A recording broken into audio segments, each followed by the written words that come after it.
Sa paanan ng kabundukan, may isang baryong halos nakalimutan na ng panahon.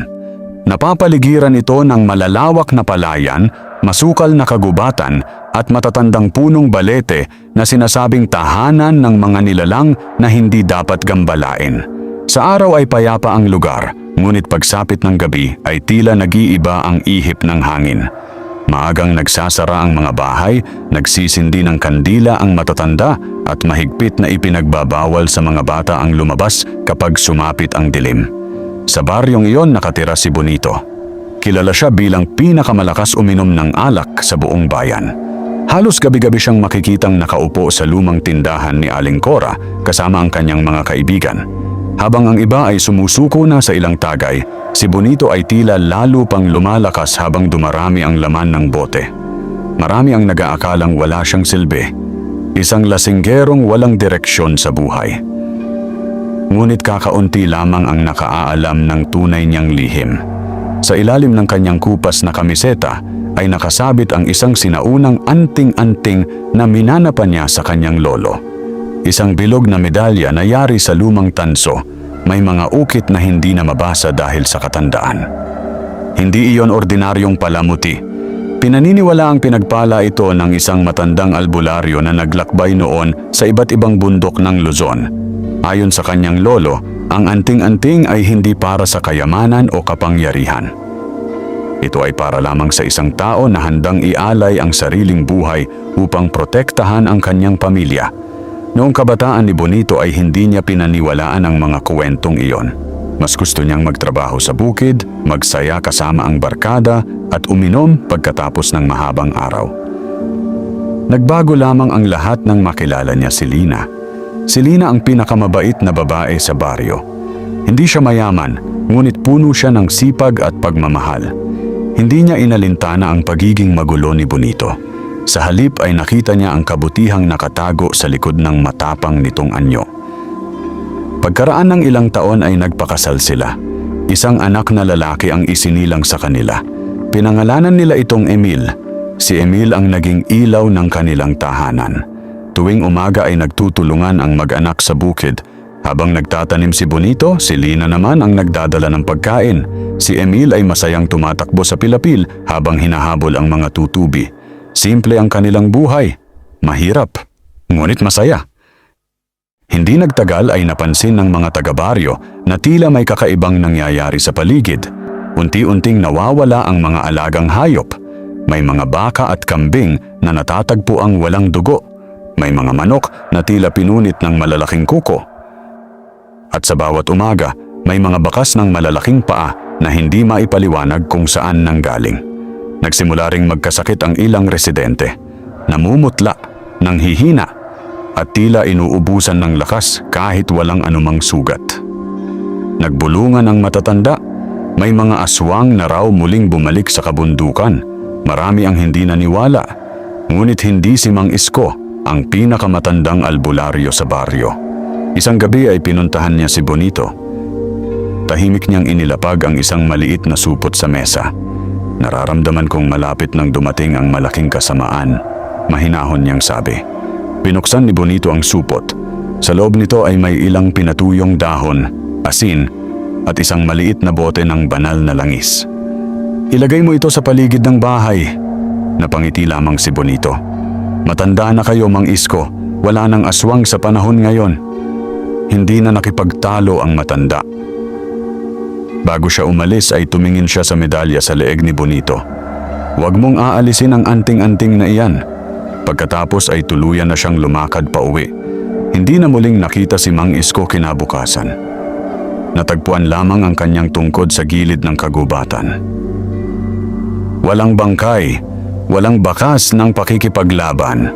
Parang nilamon siya ng dilim. Nagluksa ang buong baryo. Ngunit makalipas ang ilang araw ay unti-unti ring bumalik sa normal ang buhay.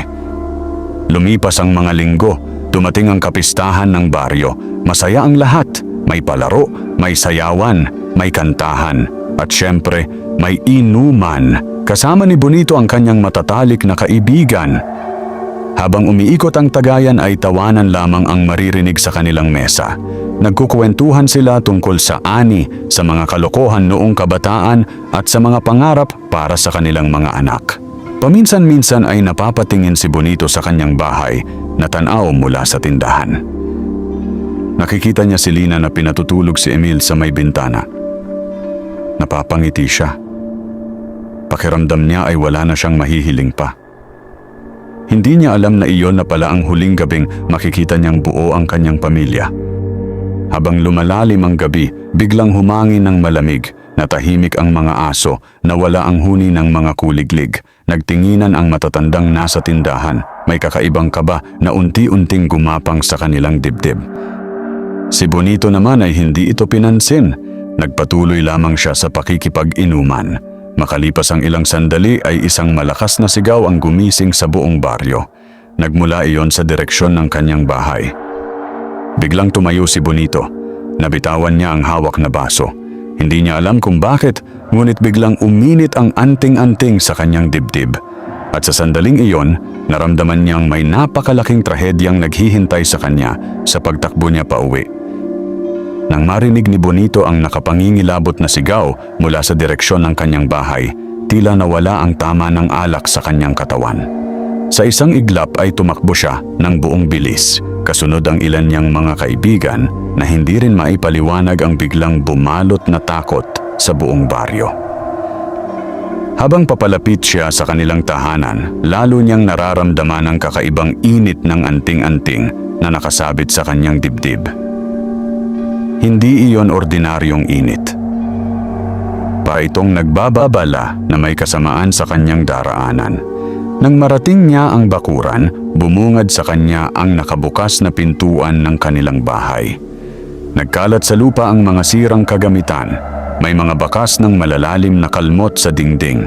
Nagbagsakan ang mga paso ni Lina at ang mga tanim nitong bulaklak ay tila niyurakan ng mabibigat na paa. "Lina! Emil!" Paulit-ulit niyang isinigaw ang pangalan ng mag-ina habang nanginginig ang kanyang boses. Walang sumagot. Pumasok siya sa loob. Madilim ang buong bahay, tanging liwanag ng buwan ang pumapasok sa bintana. Nakalapag sa sahig ang hapunang hindi man lamang nagalaw.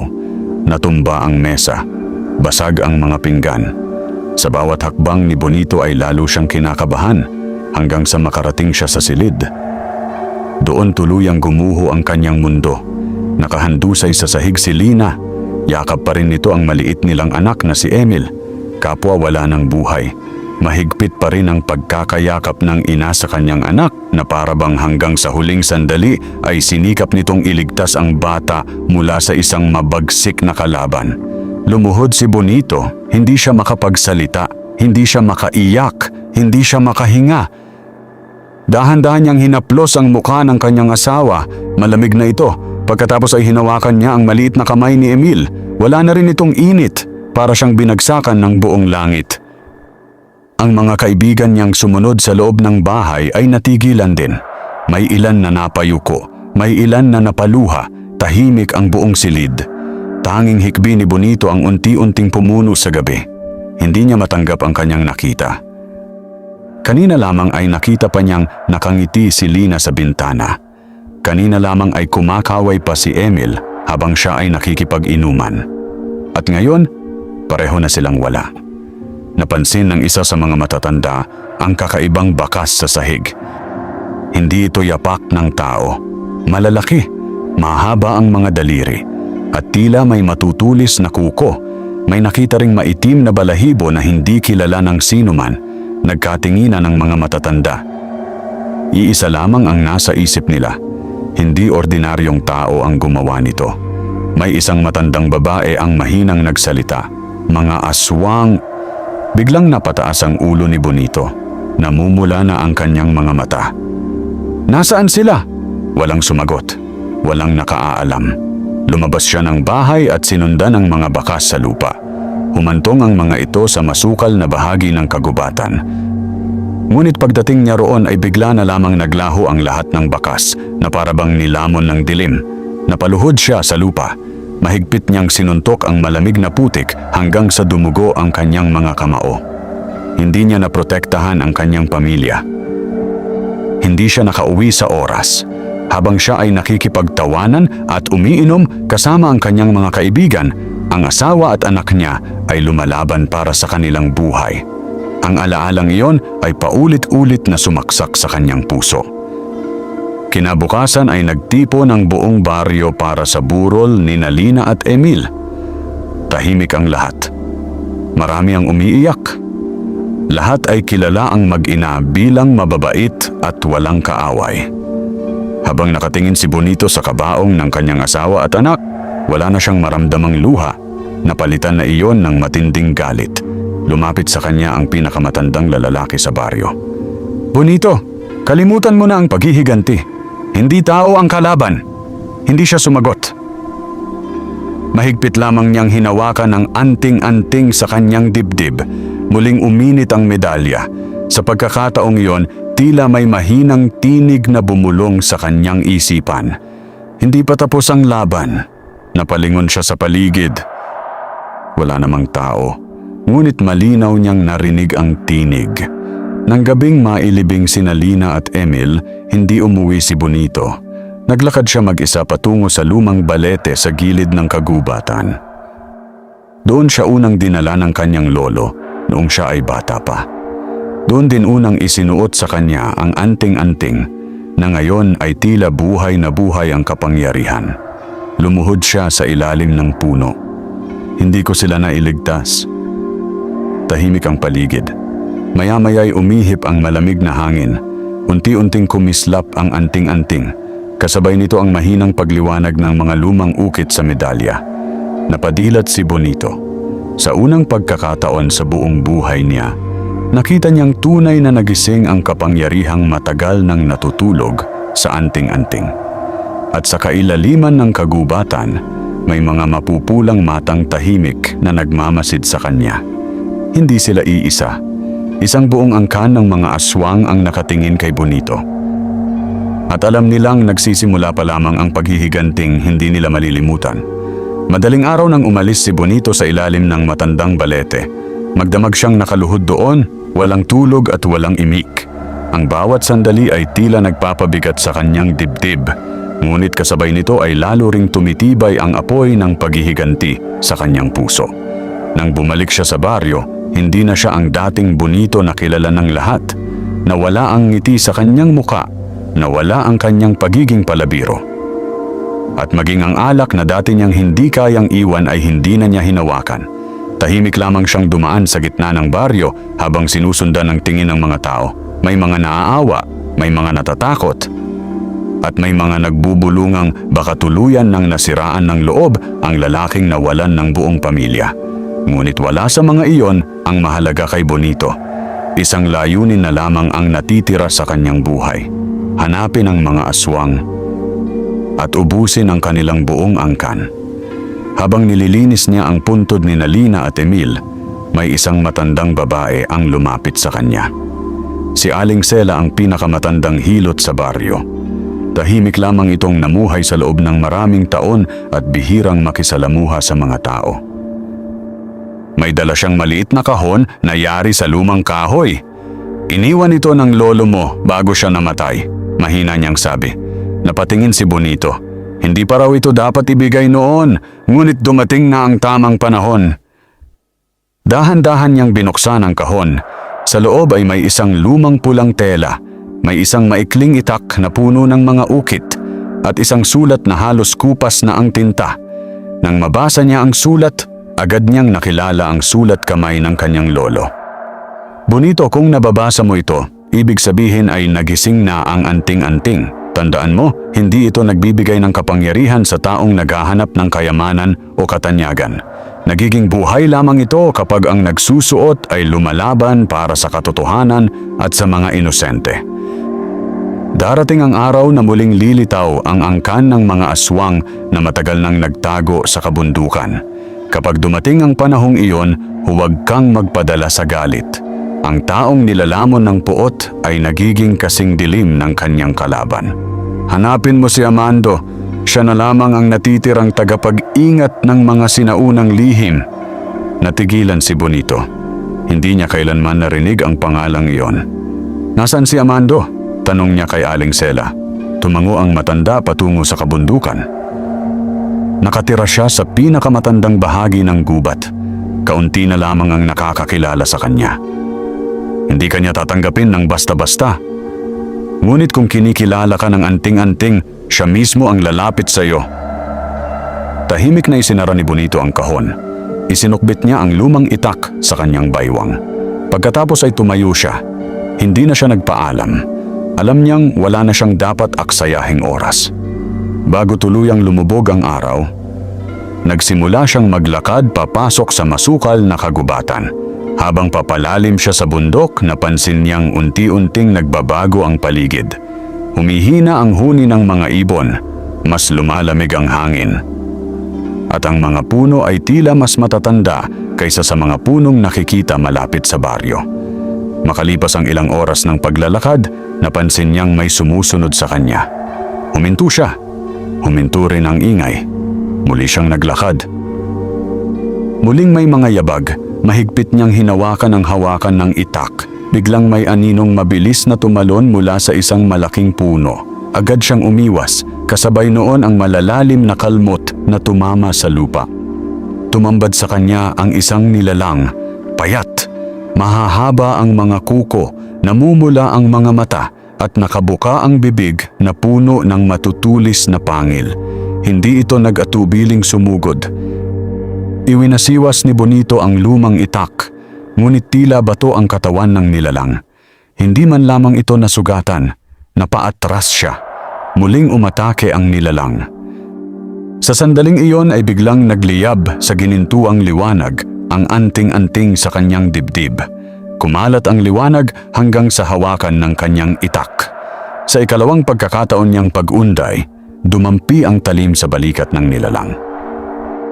Napaatras ito. Sa unang pagkakataon, nakarinig si Bonito ng sigaw ng sakit mula sa isang aswang. Napatingin siya sa talim ng itak. Ang mga lumang ukit nito ay kumikislap na tila nagising matapos ang mahabang panahon. Ngunit bago pa siya makalapit, mabilis na tumalon ang nilalang paakyat sa puno. Mula roon ay naglabas ito ng isang matinis na huni. Makalipas lamang ang ilang segundo, nagsimulang gumalaw ang mga sanga sa paligid. 1, 2, 3, hanggang sa mahigit 10 pares ng mapupulang mata ang lumitaw sa dilim. Napalunok si Bonito. Hindi pala iisa ang kalaban. Unti-unti siyang napalibutan ng mga aswang. At sa gitna nila ay dahan-dahang lumabas ang isang matangkad na nilalang na mas malaki kaysa sa lahat. Mahaba ang puting buhok nito. Maputla ang balat. At sa leeg nito ay nakasabit ang isang kuwintas na yari sa mga pangil ng tao. Ngumiti ito habang nakatitig kay Bonito. "Ikaw pala ang asawa ng babaeng lumaban sa amin." Mahigpit na napakuyom ang kamao ni Bonito. Hindi siya nagsalita. Ngunit sa kanyang puso ay isa lamang ang kanyang panata. Hindi siya titigil, hindi siya uurong, at hindi matatapos ang laban hanggat hindi niya naipaghihiganti ang kanyang asawa, ang kanyang anak, at ang lahat ng inosenteng naging biktima ng angkan ng mga aswang. Tahimik na nakatayo si Bonito sa gitna ng kagubatan habang napapalibutan ng mga aswang. Ang malamig na hangin ay dumadampi sa kanyang mukha, ngunit wala na siyang nararamdamang takot. Ang tanging nasa kanyang dibdib ay ang matinding pagnanais na mabigyan ng katarungan ang pagkamatay ni Lina at Emil. Ang matangkad na nilalang na pinuno ng mga aswang ay dahan-dahang lumapit. Maputla ang mukha nito, ngunit malinaw ang bakas ng kalupitan sa bawat kilos. Ang mapupulang mata nito ay tila sanay nang makitang nagmamakaawa ang mga taong naging biktima nila. "Bonito," malamig nitong wika. "Hindi mo kami kayang ubusin. Marami na ang sumubok. Lahat sila ay namatay." Hindi sumagot si Bonito. Mahigpit lamang niyang hinawakan ang lumang itak. Unti-unting umiinit ang anting-anting sa kanyang dibdib. Biglang ngumiti ang pinuno. "Patayin siya!" Kasabay ng utos na iyon ay sabay-sabay na sumugod ang mga aswang. Mabilis ang kanilang pagkilos. Halos hindi makita ng mata. Ngunit sa mismong sandaling malapit na siyang maabot ng unang aswang, biglang kumislap ang anting-anting. Parang bumagal ang paligid. Nakita ni Bonito ang bawat galaw ng kanyang mga kalaban. Nakita niya ang direksyon ng kanilang mga kuko. Ang bawat pagtalon, ang bawat pag-atake. Mabilis siyang umiwas. Kasabay nito ay umunday ang kanyang itak. Tumama ang talim sa dibdib ng unang aswang. Sa pagkakataong ito ay hindi na lamang ito nasugatan. Tuluyan itong bumagsak sa lupa. Unti-unti itong naging abo na tinangay ng hangin.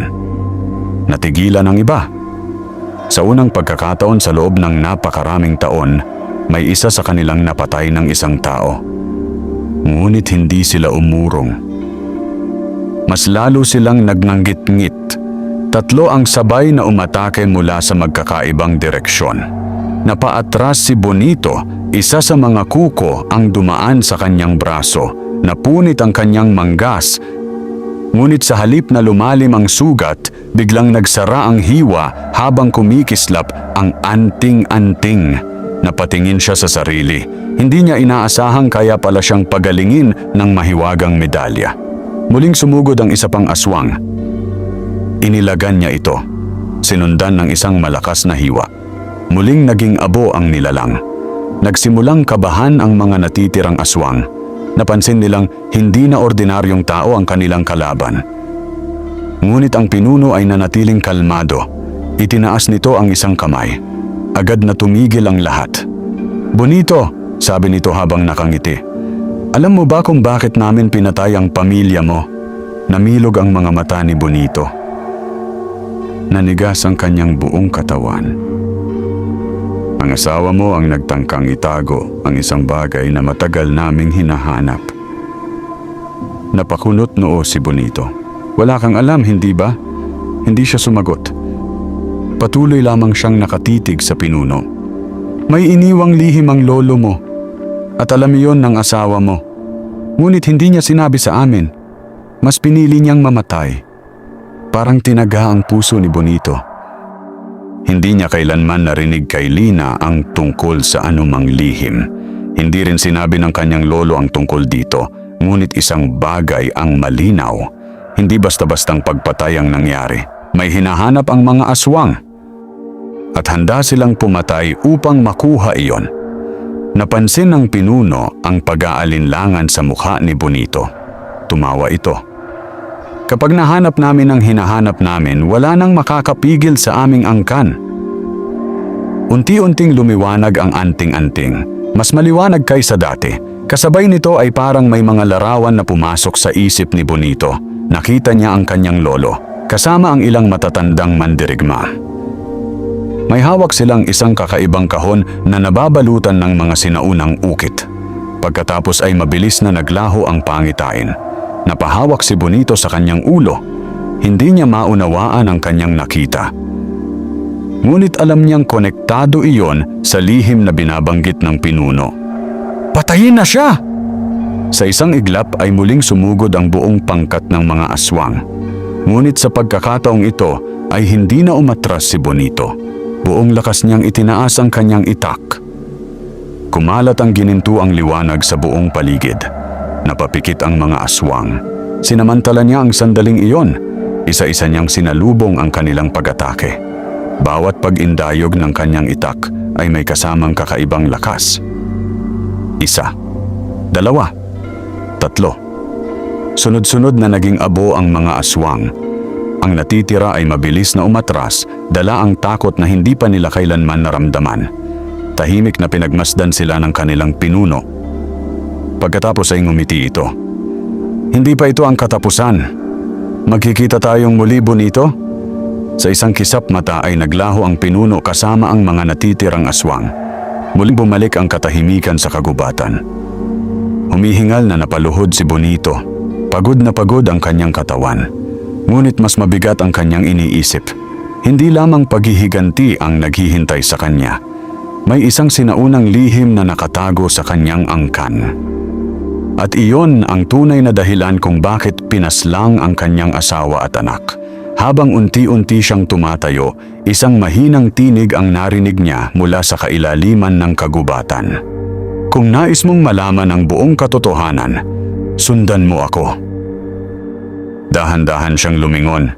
Sa pagitan ng matatandang puno ay may isang matandang lalaki na nakasuot ng puting kasuotan at may mahabang balbas. Tahimik lamang itong nakatingin sa kanya at agad na naalala ni Bonito ang pangalan na nakasulat sa liham ng kanyang lolo. Si Amando. Tahimik na nakatayo si Bonito habang nakatanaw sa matandang lalaking nakaputi. Sa gitna ng makapal na kagubatan, tila hindi ito naaapektuhan ng malamig na hangin. Ang mahabang balbas nito ay marahang sumasabay sa ihip ng hangin at ang mga mata nito ay puno ng karanasang tila ilang salin lahi ng nasaksihan. Hindi nagsalita si Bonito. Hindi rin gumalaw ang matanda. Ilang sandali ang lumipas bago ito tuluyang tumalikod. Kung gusto mong malaman ang katotohanan, mahinahon nitong sabi, sumunod ka. Walang pag-aalinlangang sinundan ni Bonito ang matanda. Lumakad sila ng matagal sa masukal na bahagi ng kagubatan. Habang lumalalim ang kanilang nilalakaran, napansin ni Bonito na tila unti-unting naglalaho ang ingay ng paligid. Wala nang maririnig na huni ng ibon o lagaslas ng hangin. Ang tanging naroon ay ang kanilang mga yabag. Sa wakas ay narating nila ang isang maliit na kubo na nakatayo sa gilid ng isang malinaw na bukal.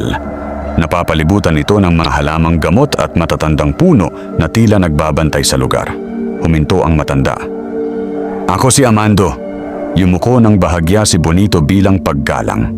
Kayo po ba ang tinutukoy ng aking lolo? Tumango si Amando. Matagal na kitang hinihintay. Pumasok sila sa loob ng kubo. Simple lamang ang tahanan. May lumang mesa, ilang upuang kahoy, mga nakasabit na tuyong halamang gamot, at mga aklat na halos dilaw na ang mga pahina dahil sa katandaan. Sa isang sulok ay may malaking baul na yari sa nara. Nang mapansin ni Amando ang tingin ni Bonito roon, marahan niya itong binuksan. Sa loob ay naroon ang iba't ibang sandata. May mga itak, sibat, punyal, at mga anting-anting na may iba't ibang hugis. Ngunit iisa lamang ang kumikislap. Isang mahabang tabak na may mga ukit na katulad ng nasa anting-anting ni Bonito. Ang tabak na ito ay pag-aari noon ng iyong lolo, sabi ni Amando. Nang mawala siya, iniwan niya ito sa akin. Dahan-dahang inilabas ni Amando ang tabak. Pagkakahawak pa lamang ni Bonito sa hawakan nito ay agad na kumislap ang kanyang anting-anting. Unti-unting nagliwanag ang mga ukit sa talim. Napangiti si Amando. Tama ang hinala ko. Ikaw na ang susunod na tagapangalaga. Napakunot noo si Bonito. Hindi ko po naiintindihan. Umupo si Amando. Sapat na ang pagtatago ng katotohanan. Huminga siya ng malalim bago nagsimulang magkwento. Maraming daang taon na ang nakalipas, may isang napakalakas na pinuno ng mga aswang ang nagtangkang sakupin ang maraming bayan. Hindi lamang sila pumapatay para mabuhay. Nais nilang maghari sa mga tao. Ngunit may isang pangkat ng matatapang na mandirigma ang humarang sa kanila. Isa sa mga mandirigmang iyon ang ninuno ng iyong angkan. Tahimik na nakinig si Bonito. Matapos ang mahabang digmaan, natalo ang pinuno ng mga aswang. Hindi siya napatay. Sa halip ay ikinulong siya sa isang lihim na lugar gamit ang sinaunang kapangyarihan. Napatingin si Bonito sa kanyang anting-anting. Ito po ba ang susi? Tumango si Amando. Hindi lamang iyan. Ang anting-anting, ang tabak, at isang mahiwagang kahon ay magkakaugnay. Kapag napunta ang tatlong iyon sa kamay ng mga aswang, mababasag ang sinaunang selyo. Makakalaya ang kanilang tunay na hari. Nanlamig ang katawan ni Bonito. Bigla niyang naalala ang sinabi ng pinuno ng mga aswang. May hinahanap nga silang lihim. At iyon pala ang dahilan ng pagpaslang kina Lina at Emil. Hindi nila nakita ang kahon, sabi ni Amando. Dahil bago pa sila dumating, naitago na ito ng iyong asawa. Napalingon si Bonito. Si Lina? Tumango ang matanda. Noong gabing iyon ay dumating siya rito. Ibinigay niya sa akin ang kahon. Alam niyang sinusundan na siya ng mga aswang. Sinabi kong dito na lamang siya manatili. Ngunit tumanggi siya. Hahanapin nila ang asawa ko kapag nawala ako, ang sabi niya. Mas pinili niyang umuwi at isinakripisyo niya ang sariling buhay upang hindi nila makuha ang kahon. Napaluha si Bonito. Sa unang pagkakataon, mula nang mailibing ang kanyang pamilya, muling bumuhos ang kanyang mga luha. Hindi tumakbo si Lina. Hindi siya sumuko. Ipinaglaban niya ang lihim na makapagliligtas sa maraming tao. At ginawa niya iyon para sa kanyang asawa. Mahigpit na napahawak si Bonito sa tabak. Lina! Mahina niyang binigkas ang pangalan ng kanyang asawa. Lumapit si Amando at ipinatong ang kamay sa kanyang balikat. Ang paghihiganti lamang ay hindi sapat. Ang tunay mong nais parangalan ng iyong asawa at anak, kailangan mong tapusin ang laban na sinimulan ng iyong mga ninuno. Tumango si Bonito. Hindi na siya ang dating lasinggerong walang pakialam sa buhay. Sa kanyang mga mata ay makikita na ngayon ang matibay na paninindigan. Ano ang dapat kong gawin? Tumayo si Amando. Dadalhin kita sa lugar kung saan nagsimula ang lahat. Ngunit mag-ingat ka. Hindi lamang angkan ng mga aswang ang gumagalaw. May mga tao ring naglingkod sa kanila sa loob ng maraming taon. Natigilan si Bonito. Ibig ninyong sabihin, may mga kasabwat silang tao sa baryo. Hindi sumagot si Amando. Ngunit sapat na ang katahimikan nito upang malaman ni Bonito ang katotohanan. Habang papalubog ang araw, isang lalaki ang palihim na nagmamasid sa kubo ni Amando mula sa likod ng makapal na mga puno. Nang makita niyang hawak na ni Bonito ang sinaunang tabak, mabilis siyang tumakbo patungo sa kailaliman ng kagubatan. Diretso siya sa pinuno ng mga aswang. Lumuhod siya sa harap nito. Pinuno, nasa kanya na ang tabak. Dahan-dahang ngumiti ang pinuno. Kung ganoon, panahon na upang simulan ang tunay na digmaan. Hindi pa man sumisikat ang araw ay nagising na si Bonito sa kubo ni Amando. Tahimik ang paligid ngunit ramdam niya ang mabigat na katahimikan na tila may nagbabadya na namang panganib. Sa labas ng kubo nakita niya si Amando na nakaupo sa tabi ng bukal. Nakasandal ang matandang lalaki sa isang malaking bato habang marahang hinahaplos ang tubig gamit ang kanyang palad. Lumapit ka, wika ni Amando. Umupo si Bonito sa tabi niya. May mga bagay na kailangan mong malaman bago tayo bumalik sa baryo. Tahimik siyang nakinig. Hindi lahat ng tao ay kakampi mo. Nabubuhay ang mga aswang dahil may mga taong naglilingkod sa kanila. Napakunot noo si Bonito. Bakit nila gagawin iyon? Dahil sa kasakiman. May mga taong kapalit kayamanan, kapangyarihan o mahabang buhay ay handang ipagkanulo ang sarili nilang kapwa. Natahimik si Bonito. Naalala niya ang mga kakaibang pangyayari sa baryo nitong mga nakaraang buwan. Sa tuwing may nawawala, tila laging may taong nauunang makaalam. Kapag may nagpaplanong manghuli ng mga aswang, tila agad na nakakatakas ang mga ito. Noon ay inakala niyang tsamba lamang ang lahat. Ngayon ay malinaw na sa kanya na may nagbubunyag ng mga lihim ng baryo. Tumayo si Amando. Panahon ng bumalik. Kailangan nating iligtas ang mga natitira pang inosente. Agad silang naglakad pabalik sa baryo. Habang papalapit sila, napansin nilang tila walang tao sa mga lansangan. Nakasara ang mga bintana. Tahimik ang mga bahay. Walang batang naglalaro. Walang magsasakang nagtatrabaho sa bukid. Mabigat ang pakiramdam ni Bonito. Mabilis siyang tumakbo patungo sa plaza. Doon niya nakita ang mga tao. Halos buong baryo ay nagtipon. May mga umiiyak. May mga yakap ang kani-kanilang pamilya. Paglapit niya ay agad siyang sinalubong ng kapitan.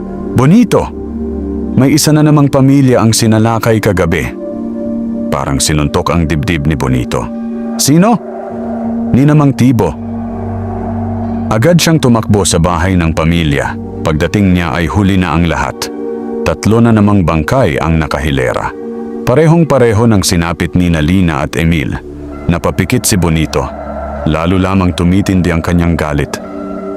Habang pinagmamasdan niya ang paligid, may napansin siyang kakaiba. May bakas ng putik sa may bintana. Hindi ito yapak ng aswang. Yapak ito ng tao. Lumuhod siya upang pagmasdan ang bakas. Napansin niyang may kakaibang disenyo ang tsinelas na nag-iwan ng marka. Parang pamilyar. Bigla niyang naalala. Madalas niyang makita ang bakas na yon sa tindahan kung saan sila dating nag-iinuman. Hindi siya nagsalita. Tahimik niyang sinundan ang mga bakas. Humantong ang mga ito sa likod ng baryo hanggang sa makarating siya sa isang lumang kamalig. Marahang binuksan ni Bonito ang pinto. Sa loob ay may isang lalaking nakatalikod. Nang marinig nito ang pagbukas ng pinto ay dahan-dahan itong humarap. Nanlaki ang mga mata ni Bonito. Romy? Si Romy ang isa sa kanyang pinakamalapit na kaibigan. Kasama niya itong lumaki. Kasama niyang nagtrabaho sa bukid at kasama rin niyang uminom sa halos bawat gabi. Hindi makatingin si Romy sa kanyang mga mata. Bonito, bakit? Mahina ang tanong ni Bonito. Hindi agad nakasagot si Romy. Maya-maya ay napaupo ito sa sahig. Wala akong pagpipilian. Nagkasakit ang anak ko. Wala akong perang pampagamot. May lumapit sa akin. Nangako silang pagagalingin ang anak ko. Kapalit lang ng impormasyon. Napayuko si Bonito. Kaya sinabi mo sa kanila ang lahat? Unti-unting tumulo ang luha ni Romy. Hindi ko akalaing papatayin nila ang pamilya mo. Akala ko kayo lang ang babantayan nila. Nagkamali ako. Mahigpit na napakuyom ang kamao ni Bonito. Nanginginig ang buo niyang katawan. Galit ang sumisigaw sa kanyang puso. Ngunit naalala niya ang sinabi ni Amando. Huwag hayaang lamunin ka ng galit. Lumapit siya kay Romy. Ano ang susunod nilang plano? Napahikbi ang lalaki. Ngayong gabi, lulusubin nila ang buong baryo. Kapag nakuha nila ang kahon, wala nang matitirang buhay. Biglang bumukas ang malaking pinto ng kamalig. Pumasok ang malamig na hangin. Kasabay nito ay narinig ang isang pamilyar na tinig. Marami ka nang nasabi. Sabay na napalingon sina Bonito at Romy. Nakatayo sa pintuan ang matangkad na pinuno ng mga aswang. Sa likuran nito ay mahigit 50 aswang ang unti-unting lumalapit. Ngumiti ang pinuno habang nakatitig kay Bonito. Hindi na kami maghihintay. Ngayong gabi, magwawakas ang baryong ito. At sa unang pagkakataon, nakita ni Bonito ang buong hukbo ng angkan ng mga aswang na handang pumatay sa sino mang humarang sa kanilang landas. Nakatayo si Bonito sa loob ng lumang kamalig habang nakaharap sa pinuno ng angkan ng mga aswang. Sa likuran ng halimaw ay nakahanay ang 12-dosenang mga nilalang na pawang nakatitig sa kanya, waring naghihintay lamang ng isang utos upang sumalakay. Sa kanyang tabi ay nanginginig si Romy. Batid niyang malaki ang kanyang kasalanan. Ang impormasyong ibinigay niya sa mga aswang ang naging daan upang maraming inosenteng buhay ang mawala. Hindi na siya makatingin kay Bonito, ngunit hindi siya iniwan nito. Kung nais mong ituwid ang pagkakamali mo, mahinahong sabi ni Bonito, tumayo ka. Napaluha si Romy. Dahan-dahan siyang tumayo at tumabi kay Bonito. Napangiti ang pinuno ng mga aswang. Hanggang ngayon ay naniniwala ka pa rin sa mga taong nagtataksil. Tao rin ang nagkanulo sa iyong pamilya. Hindi kami. Hindi sumagot si Bonito. Alam niyang hindi maaaring isisi lamang kay Romy ang lahat. Ang tunay na may kasalanan ay ang mga nilalang na pumili ng pagpatay at pananakot upang makuha ang kanilang nais. Unti-unting inilabas ni Bonito ang sinaunang tabak. Kasabay nito ay nagliwanag ang anting-anting sa kanyang dibdib. Napansin iyon ng pinuno. Nagbago ang ekspresyon nito. Nasa iyo na nga ang tabak. Mas mabuti. Hindi na namin kailangang hanapin. Sa isang kumpas ng kamay nito ay sabay-sabay na sumugod ang mga aswang. Agad na hinarang ni Bonito ang unang sumalakay. Nagliyab ang mga ukit sa tabak. Tumama ang talim sa dibdib ng halimaw. Sa isang iglap ay naging abo ito. Ngunit hindi natakot ang iba. Sunod-sunod silang lumundag mula sa bubong ng kamalig. May ilan pang dumaan sa mga bintana. Sa loob lamang ng ilang sandali ay naging mabangis ang labanan. Habang nakikipaglaban si Bonito, mabilis namang tumakbo si Romy patungo sa kampana ng lumang kapilya sa gitna ng baryo. Buong lakas niya iyong pinatunog.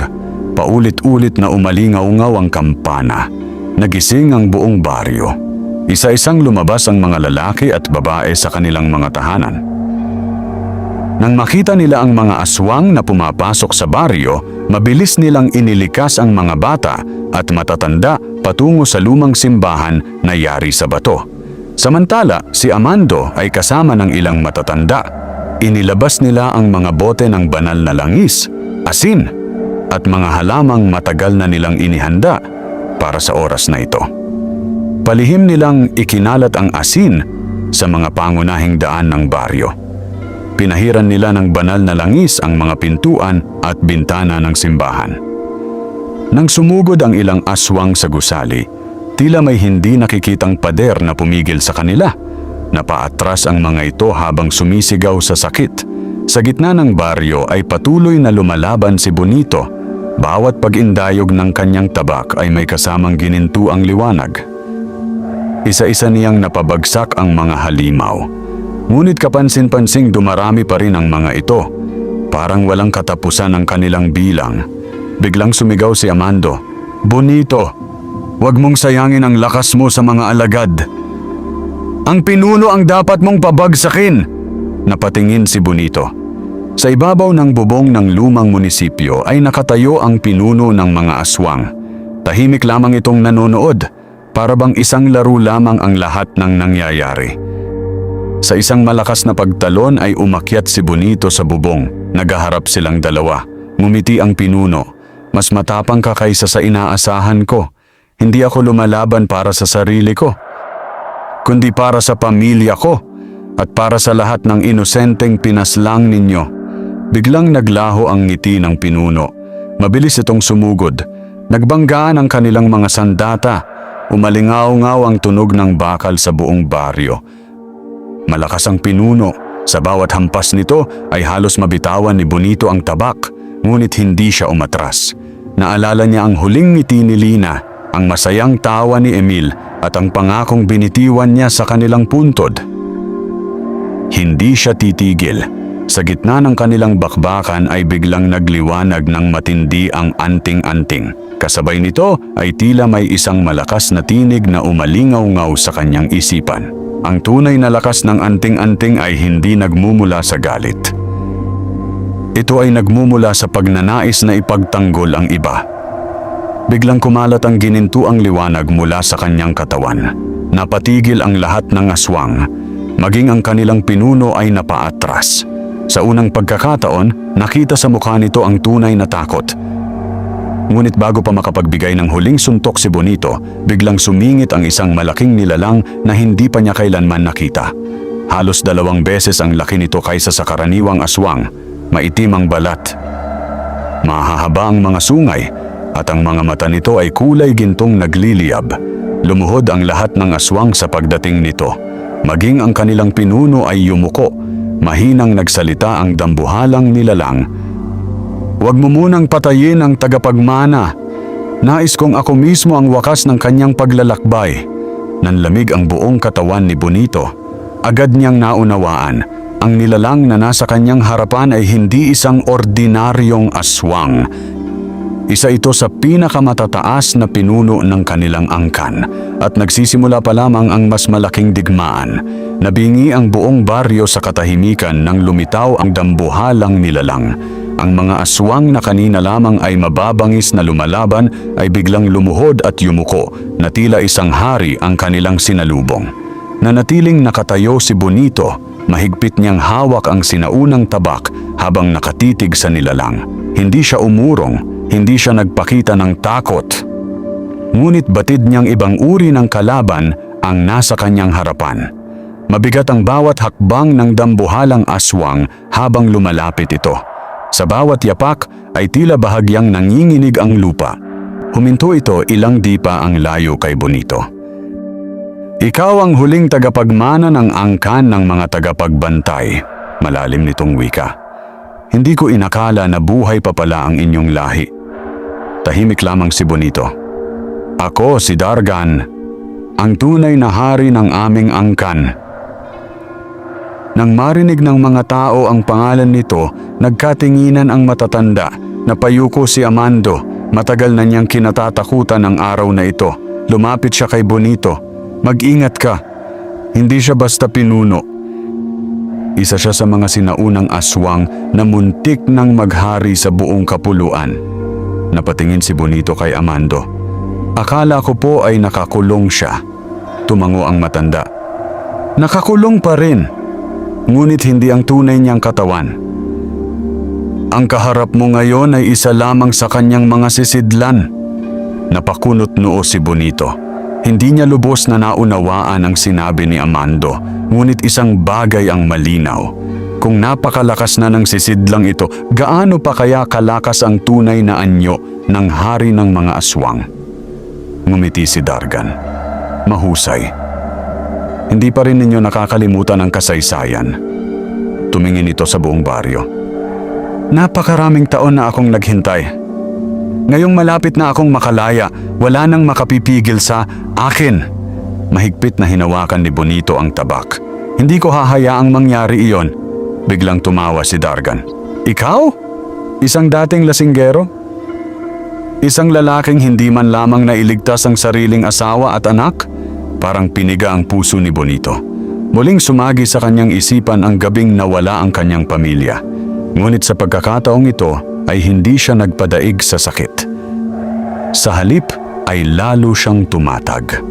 Dahil sa pagkakamaling iyon, mariin niyang sabi, hinding-hindi ko nahahayaang may iba pang mawalan ng pamilya. Nawala ang ngiti ni Dargan. Sa isang iglap ay naglaho ito sa kinatatayuan. Nanlaki ang mga mata ni Bonito. Napakabilis ng galaw nito. Bago pa siya makaiwas ay tumama ang kamao ng dambuhalang aswang sa kanyang dibdib. Tumilapon siya at bumagsak sa lupa. Nagbitak ang mga bato sa lakas ng kanyang pagkakahampas. Napahawak siya sa kanyang dibdib. Kung wala ang anting-anting, malamang ay patay na siya. Mabilis siyang tumayo, muli siyang sumugod. Nagbanggaan ang tabak at matitigas na kuko ni Dargan. Nagliyab ang mga ukit sa talim. Ngunit sa pagkakataong ito ay hindi man lamang nasugatan ang hari ng mga aswang. Napaatras si Bonito. Hindi niya magawang mapinsala ang nilalang. Habang nagpapatuloy ang kanilang labanan, napansin ni Amando ang isang kakaibang marka sa likod ng leeg ni Dargan. Isang sinaunang simbolo. Bigla niyang naalala ang lumang kasulatan na matagal na niyang nabasa. Agad siyang sumigaw. Bonito! Ang marka sa kanyang batok! Iyan ang pinagmumulan ng kapangyarihan ng sisidlan! Napalingon si Bonito. Sa bawat pag-atake ni Dargan ay bahagyang lumilitaw ang simbolo sa likod ng leeg nito. Ngunit napakahirap itong maabot. Patuloy ang kanilang mabanggis na labanan. Habang sinusubukan ni Bonito na makalapit sa likuran ng halimaw, unti-unting nauubos ang kanyang lakas. Nagsimula na ring kumupas ang liwanag ng anting-anting. Napansin iyon ni Dargan. Hinana ba ang iyong kapangyarihan? Ngumiti ito. Panahon nang tapusin ito. Itinaas nito ang dalawang kamay. Biglang nagdilim ang kalangitan. Mabilis na nagtipo ng maiitim na ulap sa ibabaw ng baryo. Nagsimulang umihip ang napakalakas na hangin. Nagtakbuhan ang mga tao upang protektahan ang kanilang mga anak. Ngunit nanatiling nakatayo si Bonito. Sa gitna ng unos, dahan-dahan niyang ipinikit ang kanyang mga mata. Mahigpit niyang hinawakan ang anting-anting. Sa kanyang isipan ay hindi galit ang kanyang inalala, kundi ang masasayang araw kasama sina Lina at Emil, ang kanilang simpleng tahanan, ang kanilang mga pangarap, ang kanilang pagmamahalan. Sa sandaling iyon ay muling nagningning ang anting-anting, mas maliwanag, mas dalisay, mas makapangyarihan kaysa kailanman. Napadilat si Bonito at sa unang pagkakataon, ang buong tabak ay nabalot ng ginintuang liwanag. Napaatras si Dargan. Nawala ang ngiti nito. Alam nitong nagising na ang tunay na kapangyarihan ng tagapagmana. Nagliliwanag ang buong baryo sa gintong sinag na nagmumula sa anting-anting at sa sinaunang tabak ni Bonito. Ang kadilimang bumalot sa kalangitan ay tila unti-unting napapawi at ang malamig na hangin kanina'y puno ng takot ay napalitan ng kakaibang katahimikan. Napaatras si Dargan. Sa unang pagkakataon, nakita ng buong baryo ang pag-aalinlangan sa mukha ng hari ng mga aswang. Hindi dahil sa takot sa tabak, kundi dahil sa taong may hawak nito. Mahigpit na hinawakan ni Bonito ang sandata. Hindi na siya ang dating lasinggerong walang pakialam sa buhay. Hindi na rin siya ang lalaking pinanghinaan ng loob nang mawala ang kanyang pamilya. Isa na siyang mandirigmang handang ialay ang sariling buhay upang iligtas ang iba. Muling sumugod si Dargan. Mas mabagsik, mas mabilis, mas malakas kaysa sa lahat ng nauna nitong pag-atake. Nagbanggaan ang kanilang mga sandata. Sa bawat salpukan ay kumikislap ang ginintuang liwanag. Ang lupa ay nagbibitak. Ang mga puno sa paligid ay nanginginig sa lakas ng kanilang bakbakan. Patuloy na nagdarasal ang mga tao sa loob ng lumang simbahan. Si Amando naman ay tahimik na nakamasid.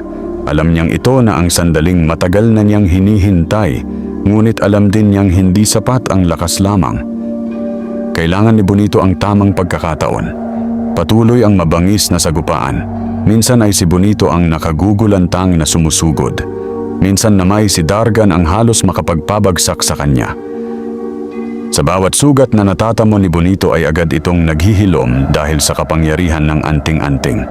Ngunit unti-unti ring humihina ang liwanag nito. Napansin niyon ni Dargan. Malapit ka nang maubusan ng lakas. Wala ka ng pag-asa! Hindi sumagot si Bonito. Tahimik lamang niyang pinagmasdan ang bawat galaw ng halimaw. Naalala niya ang sinabi ni Amando. Ang marka sa batok. Hindi iyon madaling tamaan. Mahigpit na binabantayan ni Dargan ang kanyang likuran. Biglang tumakbo si Romy mula sa gilid ng plaza. May hawak siyang malaking sulo. Bonito! Pagkasigaw niya ay inihagis niya ang sulo sa isang lumang kariton na puno ng tuyong dayami. Agad itong nagliyab. Napalingon si Dargan sa apoy. Saglit lamang. Ngunit sapat na ang isang saglit. Buong lakas na tumalon si Bonito. Umikot siya sa ere habang mahigpit na hawak ang tabak. Sa unang pagkakataon ay nakalampas siya sa depensa ng halimaw. Lumitaw ang sinaunang marka sa batok nito. Buong lakas niyang ibinao ng tabak. Umalingaungaw ang napakalakas na sigaw ni Dargan. Nagliwanag ang marka. Unti-unti itong nabiyak. Kasabay nito ay nagsimulang mabasag ang buong katawan ng dambuhalang nilalang. Hindi ito dugo ang tumagas, kundi maitim na usok. Napaatras ang lahat ng aswang. Kitang-kita nila ang unti-unting pagkawasak ng sisidlan ng kanilang hari. Napatingin si Dargan kay Bonito. Sa kabila ng matinding sakit ay nakangiti ito. Hindi mo pa rin ako natalo. Isa lamang itong sisidlan.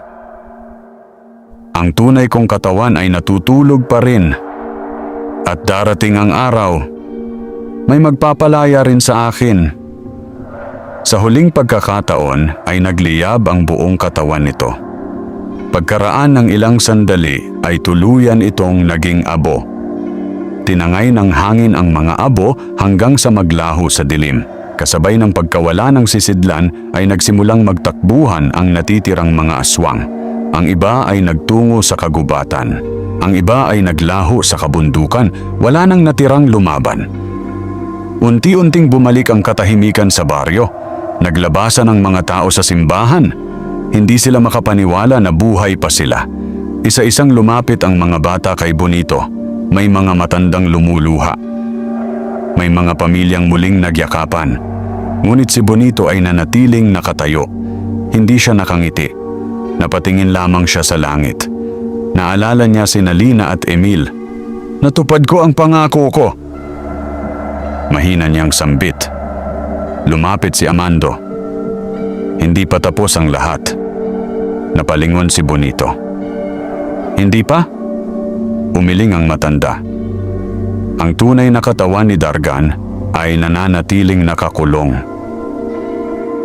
Ngunit alam na ngayon ng ibang mga aswang ang paraan upang palayain siya. Tayo ang huling harang sa kanilang balak. Tahimik na tumango si Bonito. Alam niyang hindi pa natatapos ang kanyang tungkulin. Habang abala ang buong baryo sa pagdiriwang ng kanilang pagkakaligtas, Isang anino ang tahimik na nagmamasid mula sa tuktok ng bundok. Nakapulupot sa kanyang kamay ang isang lumang kadena na may sinaunang selyo. Ngumiti siya habang nakatingin sa abo ng nasirang sisidlan. Panahon na. Mahina niyang wika. Pagkatapos ay tumalikod siya at naglakad patungo sa isang kuweba na matagal nang hindi naaabot ng tao. Sa pinakaloob ng kuweba ay naroon ang isang napakalaking pintuang bato na puno ng sinaunang mga ukit.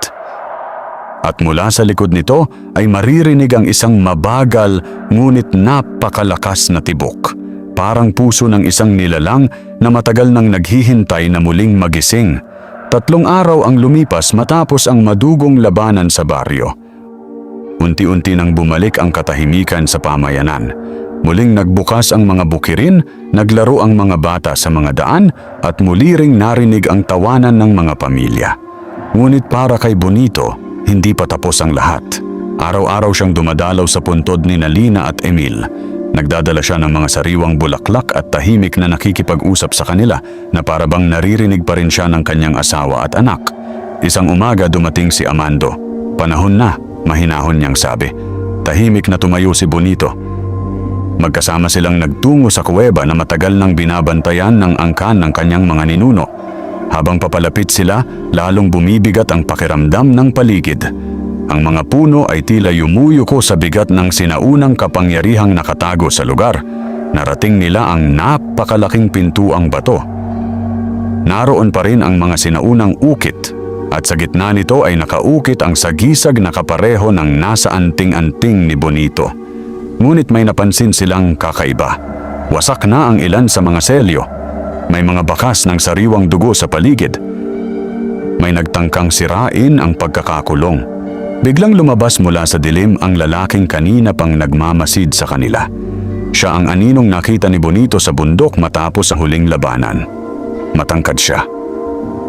Maputla ang balat at nakasuot ng maitim na balabal. Ngumiti siya habang hawak ang isang lumang punyal. Ako si Salazar. Ako ang huling tagapaglingkod ni Dargan. Mahigpit na hinawakan ni Bonito ang kanyang tabak. Atras! Tumawa si Salazar. Huli na kayo. Itinaas niya ang punyal at buong lakas na isinaksak iyon sa natitirang selyo. Sa isang malakas na ugong ay nabiyak ang pintuang bato. Niyanig ng napakalakas na lindol ang buong kabundukan. Unti-unting bumukas ang sinaunang piitan. Mula sa kailaliman nito ay lumabas ang napakalamig na hangin. Kasabay nito ang isang napakalakas na tinig. Sa wakas, mahigit 1,000 taon akong naghintay. Unti-unting lumabas ang tunay na anyo ni Dargan. Mas malaki, mas nakatatakot, at mas makapangyarihan kaysa sa sisidlang winasak ni Bonito. Lumuhod si Salazar. Pinuno, ngunit hindi siya pinansin ni Dargan. Sa isang kumpas lamang ng kamay ay nilamon ng maitim na usok ang katawan ni Salazar.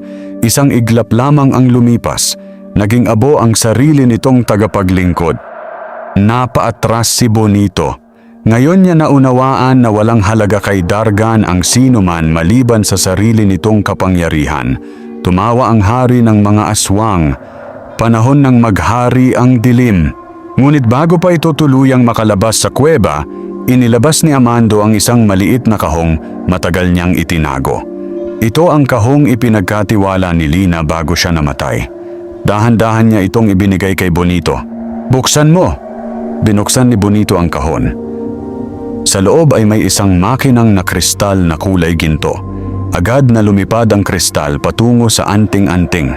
Nagsanib ang dalawa. Kasabay nito ay nabalot ng nakakasilaw na liwanag ang buong kuweba. Napahawak sa mga mata si Dargan. Unti-unting nagliwanag ang sinaunang tabak. Naramdaman ni Bonito ang kakaibang kapayapaan sa kanyang puso. Hindi na siya pinapatakbo ng galit. Hindi na paghihiganti ang kanyang dahilan, kundi ang pagnanais na walang iba pang pamilyang maranasan ang sinapit ng kanyang pamilya. Mahigpit niyang itinaas ang tabak. Buong lakas siyang sumugod. Muling nagbanggaan ang liwanag at dilim. Niyanig ng kanilang labanan ang buong kabundukan. Ngunit sa pagkakataong ito ay hindi na pantay ang laban. Sa bawat hampas ni Bonito ay humihina ang kapangyarihan ni Dargan. Unti-unting nababasag ang maitim na baluti nito hanggang sa marating ni Bonito ang mismong dibdib ng hari ng mga aswang. Doon niya buong lakas na ibaon ng tabak. Umaling-aungaw ang napakalakas na sigaw ni Dargan. Unti-unting nabalot ng ginintuang liwanag ang buong katawan nito. Isa-isang naglaho ang maitim na usok. Hanggang sa tuluyan itong naging abo. Kasabay ng pagkawala ni Dargan ay nagsimulang gumuho ang sinaunang kuweba. Hinila ni Amando si Bonito palabas. Paglabas nila ay tuluyan ng bumagsak ang buong bundok at muling natabunan ang sinaunang piitan. Lumipas ang maraming buwan, muling naging payapa ang baryo. Wala nang naibalitang pag-atake ng mga aswang sa mga karatig lugar. Unti-unting bumalik ang pag-asa ng mga tao, si Bonito ay hindi na muling naging lasinggero. Sa halip, inialay niya ang kanyang buhay sa pagtulong sa mga nangangailangan at sa pagbabantay sa baryo upang hindi na muling makapasok ang kasamaan. Isang dapit hapon, dinalaw niya ang puntod ni Nalina at Emil. Tahimik siyang lumuhod. Ngumiti siya habang inilalagay ang mga sariwang bulaklak. Hindi ko na ibalik ang buhay ninyo. Ngunit tinupad ko ang aking pangako. Nakapaghiganti ako at higit sa lahat na iligtas natin ang maraming pamilya. Marahang umihip ang hangin. Sumayaw ang mga damo sa paligid ng puntod. Sa unang pagkakataon matapos ang napakahabang panahon, gumaan ang kanyang dibdib. Tumayo si Bonito at dahan-dahang naglakad pa uwi. Sa likuran niya ay unti-unting lumubog ang araw, tanda ng pagtatapos ng isang madilim na kabanata at pagsilang ng isang bagong umaga para sa baryong minsang binalot ng takot. Wakas!